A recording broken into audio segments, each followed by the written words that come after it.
ఇస్లాం మత విశ్వాసాల ప్రకారం ఈద్ ఉల్ ఫితర్కి ఎంతో ప్రాముఖ్యత ఉంది. దీన్నే ఈద్ లేదా రంజాన్ అంటారు. ఈ పండుగ పవిత్ర రంజాన్ మాసం ముగింపును సూచిస్తుంది. ఈ నెలలో ముస్లింలందరూ కఠిన ఉపవాస దీక్షలను పాటిస్తారు. నమాజ్ చేసే సమయంలో పవిత్ర ఖురాన్ చదివి అల్లాను ఆరాధిస్తారు.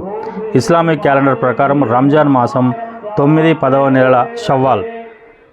ఈ నెల ప్రారంభం రోజున ప్రపంచవ్యాప్తంగా రంజాన్ పండుగను జరుపుకుంటారు.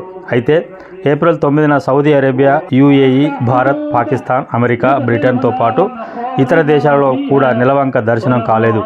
అందుకనే మన దేశంలో ఏప్రిల్ 11న ఈద్ ఉల్ ఫితర్ పండుగను జరుపుకుంటున్నారు. ఇందులో భాగంగానే ఉమ్మడి వరంగల్ జిల్లా వ్యాప్తంగా ఈరోజు ముస్లిం సోదరులు ఘనంగా రంజాన్ పండుగను జరుపుకుంటున్నారు.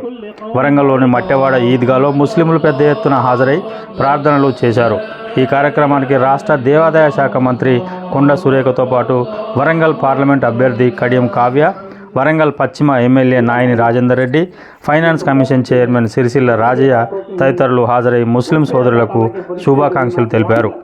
ఈ ఛానల్ను సబ్స్క్రైబ్ చేయండి, లైక్ చేయండి.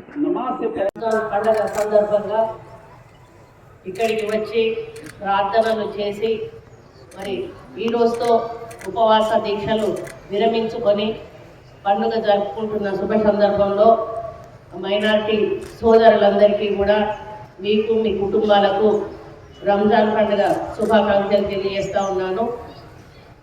మరి ఈసారి ఎన్నికల కోడ్ రావడం వలన ప్రభుత్వం తరఫున ఏమి చేయలేకపోయినామనే విషయం మీ అందరికీ కూడా తెలుసు. మరి రాబోయే రోజుల్లో మైనార్టీలను ప్రత్యేక దృష్టితో ఈ ప్రభుత్వం చూస్తుంది, తప్పకుండా మీ వెంట ఉంటుంది అని సందర్భంగా తెలియజేసుకుంటా ఉన్నాను. ముఖ్యంగా ఈ పండుగ విశేషం 40 రోజులు ఉపవాస దీక్షతో నిష్ఠతో ఉండి కనీసం మంచినీళ్ళు కూడా తాగకుండా చిన్న పిల్లల నుంచి పెద్దవాళ్ళ వరకు కూడా 40 రోజులు ఉపవాస దీక్ష చేసి ఈ రోజుతో మీరు ఉపవాస దీక్ష విరమించుకొని పండుగ చేసుకుంటారు. ఈ పండుగ యొక్క ప్రాముఖ్యత ఏంటంటే మీకు దేశ విదేశాల నుంచి ఉన్నటువంటి మైనారిటీ పెద్దలందరూ కూడా ఈ పండుగను జరుపుకోవడానికి అక్కడి నుంచి మీకు అన్ని రకాల సదుపాయాలు కల్పించడానికి వాళ్ళు కూడా సహకారం అందించడం జరుగుతుంది.